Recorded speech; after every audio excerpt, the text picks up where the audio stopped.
Last video हमने क्या किया था, C3 साइकिल के बारे में किया था कि जो NADPH और ATP हमारे पास बनी थी वो कहाँ कहाँ पे यूज़ हो रही है, राइट। लाइट रिएक्शन में जो बनी थी हमारे पास, हमने बोला था साइक्लिक और नॉन साइक्लिक में। तो आज हम बात करेंगे C4 के बारे में। C4 को हम हैच एंड स्लैग पाथवे भी बोलते हैं। क्यों? क्योंकि ये हैच और स्लैग ने डिस्कवर किया था, इसीलिए। अब ये कहाँ पे यूज़ होता है मेनली पाथवे? ये this use by the plants in dry tropical regions. जो ड्राई एरियाज होते हैं मेनली, वहाँ पे यूज़ होगा C4 पाथवे। और जैसे कि C3 में क्या था, हमारे पास फर्स्ट स्टेबल प्रोडक्ट क्या था, 3PGA, 3-फॉस्फोग्लिसरेट, राइट। या हम बोल सकते हैं 3-फॉस्फोग्लिसरिक एसिड। इसमें क्या होगा हमारे पास, C4 तो 4 कार्बन का ही होगा, that is oxalo acetic acid, OOA हम जिसे बोल सकते हैं। तो अब इसके स्पेशल फीचर्स क्या होंगे? क्रेंजेनोटमी। क्रेंजेनोटमी क्या होता है? जैसे ये देखो, वेस्कुलर बंडल है, वेस्कुलर बंडल अपने अराउंड क्या करेगा, एक लेयर डेवलप कर लेगा सेल की। कौन सी सेल की? बंडलशील सेल की। तो उसे हम क्या बोलते हैं? क्रेंजेनोटमी बोलते हैं, राइट। तो विथ के लिए भी ये इंपॉर्टेंट होता है।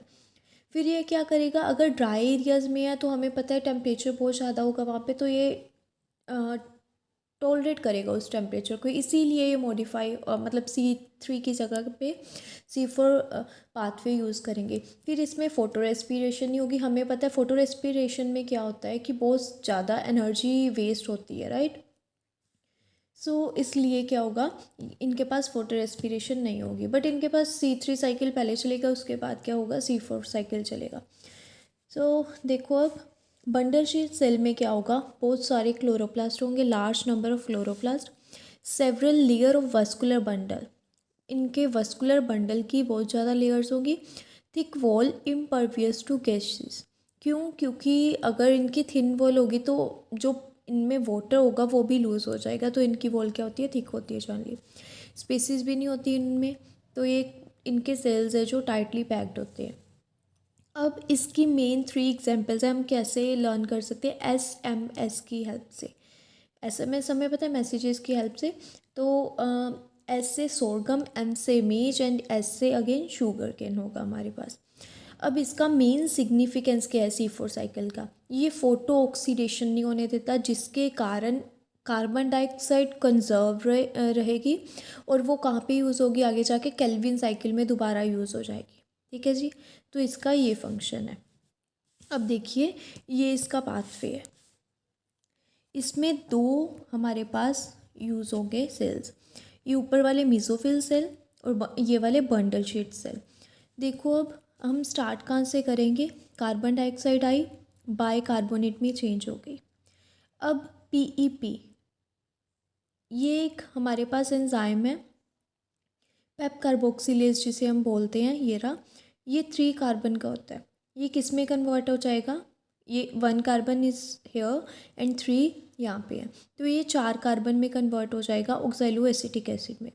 अब oxalo acetic acid with the help of PEP carboxylase कहाँ पे गया, मीसोफिल सेल में गया, और वहाँ पे एक और एंजाइम ने एक्ट किया, NADP मैलेट डिहाइड्रोजिनेज ने, जिसने क्या किया, NADPH को रिड्यूस करा के NADP प्लस फॉर्म में कन्वर्ट कर दिया, और यहाँ से हमें क्या मिला, मैलेट और एस्पार्टिक एसिड, राइट।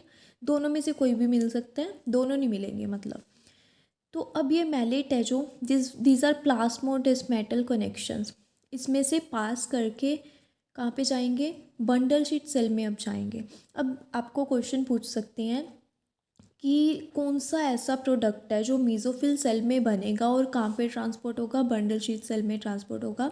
तो अगर ऑप्शन हो मैलेट, हम मैलेट भी लगा सकते हैं, और एस्पार्टिक एसिड हो तो एस्पार्टिक एसिड भी ठीक है। तो ये भी कितने कार्बन का होगा, 4 कार्बन का होगा, राइट। अब इसमें क्या है, मैलिक एंजाइम एक्ट किया इन्होंने, जो यहाँ पे H रिमूव हुआ था वो यहाँ पे दोबारा मिल गया, और वो कितने कार्बन में चेंज हो गया, मैलेट 3 कार्बन में, दैट इज़ पायरुवेट। ठीक है जी, यहाँ से अब 4 था, यहाँ पे 3 पे में कन्वर्ट हो गया, डीकार्बोक्सिलेशन हुई, 1 कार्बन रिमूव हुआ, राइट। जो ये यहाँ पे कार्बन रिमूव हुआ है ये कहाँ पे जाएगा, केल्विन साइकिल में जाएगा, राइट। और एक क्वेश्चन ये भी पूछते हैं कि mesophyll cell lack the rubisco activity, right. क्यों? क्योंकि यहाँ पे तो पैप होता है, इसीलिए यहाँ पे रुबिस्को एक्टिविटी नहीं होती, बट बंडल शीथ सेल में होती है। और इनमें ग्रैना भी प्रेजेंट होते हैं। यहाँ पे कौन सी एक्टिविटी, पहले ये देखो, पायरुवेट अगर यहाँ से गया एक कार्बन तो इधर केल्विन साइकिल में यूज़ होगी, और एक कहाँ पे जाएगी, पायरुविक एसिड दोबारा चेंज हो जाएगा, पायरुवेट दोबारा चेंज होगा पायरुविक एसिड में, और मीज़ोफिल सेल में होगा ये, राइट। फिर ये पायरुविक एसिड, इस पे कौन एक्ट करेगा, एंजाइम पायरुवेट ऑर्थो फॉस्फोडाइकाइनेज, और एटीपी दोबारा एडीपी में चेंज होगी, मतलब एनर्जी यूज़ होगी, और किस में चेंज हो जाएगा, पैप। और अब ये जो पैप बना है ये अगेन रिसाइकिल हो जाएगा, राइट। तो ये सारा था हमारे पास हैच एंड स्लैग पाथवे, जिसे हम C4 पाथवे भी बोलते हैं।